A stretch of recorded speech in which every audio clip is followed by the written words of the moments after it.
When creating a rig for a game in Godot, you will encounter a lot of troubles on the road ahead. Here are a couple of tips I wish I knew before I started myself.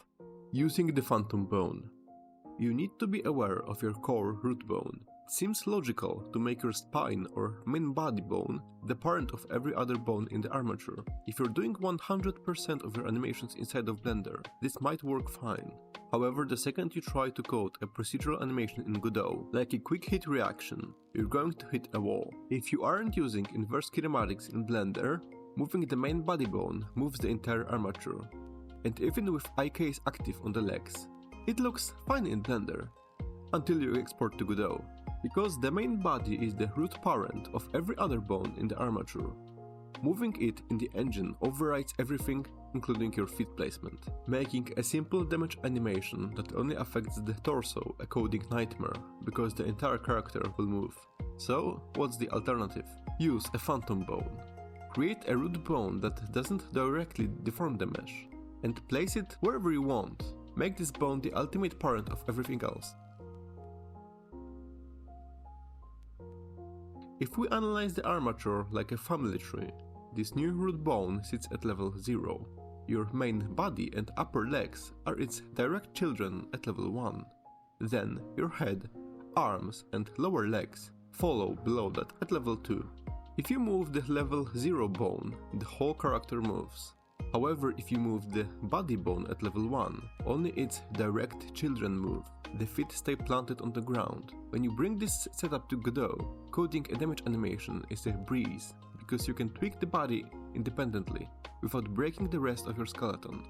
I highly recommend you try this approach.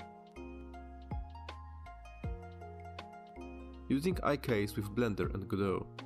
You need to use your inverse kinematics wisely. As a general rule, try not to touch the exact same bones with IKs in both Blender and Godot.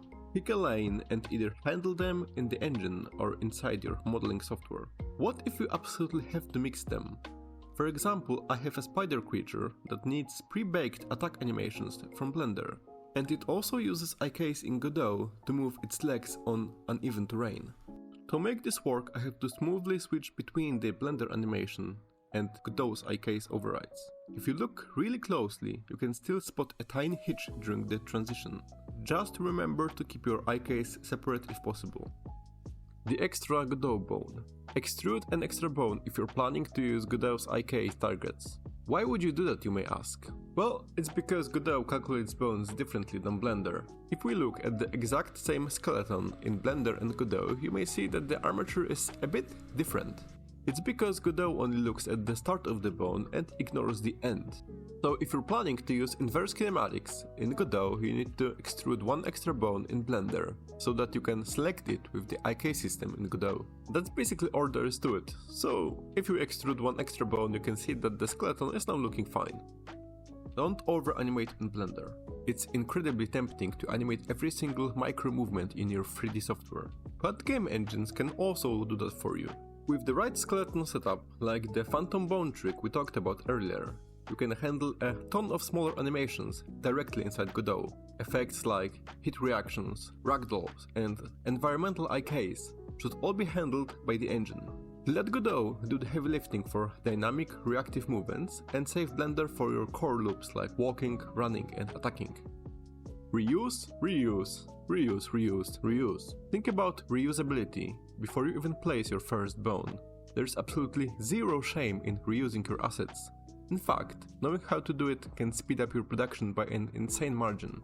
If you have a solid skeleton, you can reuse it for human models, zombies, and completely different characters. You can write new animations or simply reuse the ones you've already made. A great example of that is From Software.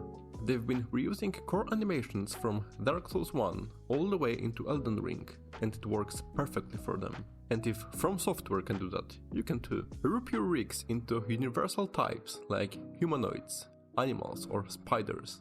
And remember to create a good naming convention for your bones and animations, so it's easier to call them with code. Instead of creating a unique rig every time, try to make your new models fit your existing rigs. You can easily tweak it by setting a new pose, if you need to.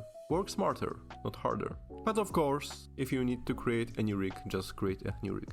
I'd like to thank all my supporters, including my lovely girlfriend. A link to my coffee is in the description below. And that's basically it. Thanks for watching, everyone.